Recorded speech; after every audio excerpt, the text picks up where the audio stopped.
વિસાવદરની વિધાનસભા પેટાચૂંટણી અંગે આમ આદમી પાર્ટીના ગુજરાત પ્રદેશ પ્રમુખ ઈસુદાન ગઢવીની પ્રતિક્રિયા. વિસાવદરની ચૂંટણી કાનૂની અડચણો બાદ જ્યારે આજે જાહેર થઈ છે ત્યારે હું વિસાવદરની જનતાને અને ગુજરાતના ખેડૂતોને અભિનંદન પાઠવું છું. આ જે ચૂંટણી છે એ ગુજરાતના ખેડૂતો લડવાના છે. આ ચૂંટણી આમ આદમી પાર્ટી કે માત્ર ગોપાલ ઇટાલિયા નહીં, પરંતુ આ ચૂંટણી ગુજરાતના 54 લાખ ખેડૂતો, મજૂરો, શ્રમિકોની ચૂંટણી છે.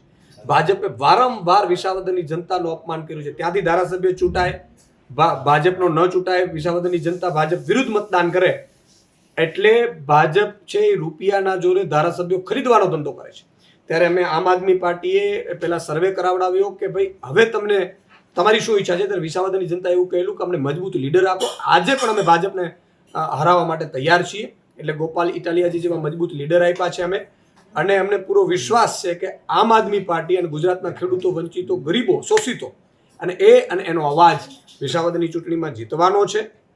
રહી વાત ત્યાં ભાજપની, તો ભાજપ એવા પોસ્ટરો માર્યા છે કે ભાઈ ભાજપ લાવો ને વિસાવદર બચાવો. શરમ આવી જોઈએ ભાજપને. ત્યાંની તાલુકા પંચાયત ભાજપની, જિલ્લા પંચાયતો ભાજપને, ધારાસભ્યો ભાજપનો, સાંસદ સભ્ય ભાજપનો, રાજ્ય સરકાર ભાજપની, કેન્દ્ર સરકાર ભાજપની, તો તમે શેનાથી વિસાવદર બચાવવાની વાત કરો છો?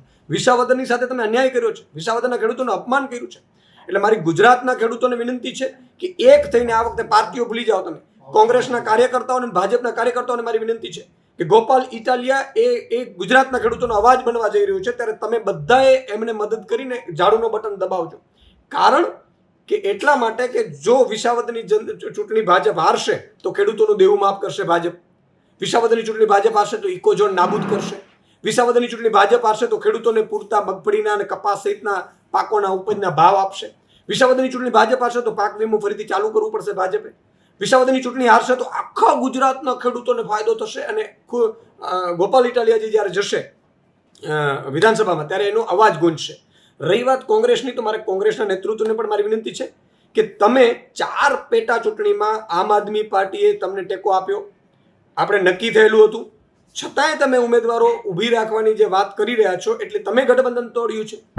સાથે સાથે તમે કોના દબાણથી તોડ્યું છે ખબર નથી. રાહુલ ગાંધી કહેતા હતા કે ભાઈ કોંગ્રેસના કેટલાક નેતાઓ ભાજપની બી ટીમની જેમ કામ કરે છે. કદાચ એ લોકોએ ધંધાના અથવા તો બીજા કોઈ દબાણથી ઉમેદવારો નક્કી કરવાનું નક્કી કર્યું હોય, પણ મારે કોંગ્રેસના વિસાવદરના કાર્યકર્તાઓને વિનંતી કરવી છે હાથ જોડીને કે આ તમારો અવાજ, એમાં એની જીત થવી જોઈએ, ખેડૂતોની જીત થવી જોઈએ, ગોપાલ ઇટાલિયાની જીત થવી જોઈએ.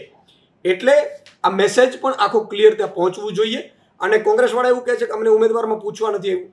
અરે ભાઈ, તમે પેટા ચૂંટણીમાં અમને નથી પૂછ્યું, કારણ કે જેના ભાગમાં હોય એ ઉમેદવાર નક્કી કરે છે. 24 લોકસભામાં તમે નક્કી કર્યા હતા. રહી વાત, એવું કહેવાય છે કે ભાઈ ભાવનગરની લોકસભા તમે આપી હતી. ભાઈ ભાવનગરની આપી હતી તો જામનગર હું પ્રદેશ અધ્યક્ષ છું, મારી સીટ હતી, તો એ કોંગ્રેસ લડી છે. તો ગઠબંધનમાં કોણ લડે છે, ક્યાંથી લડે છે ઇમ્પોર્ટન્ટ નથી. ગઠબંધનમાં ભાજપને આપણે કેમ હરાવીએ ઇમ્પોર્ટન્ટ છે. અને છેલ્લી વાત મારે એવું કહેવું છે કે આ ભાજપના આ વિસાવદરની ચૂંટણી છે એ ભાજપ જેવા અજગર જેવું ભરવો લઈ લીધો જનતાને છોડાવવાની ચૂંટણી છે. મારે સૌની વિનંતી કરવી છે કે કોઈની વાતોમાં આવ્યા વગર માત્ર ઝાડુ આમ આદમી પાર્ટી ગોપાલ ઇટાલિયાને જીતાડે એવી મારે અપીલ છે.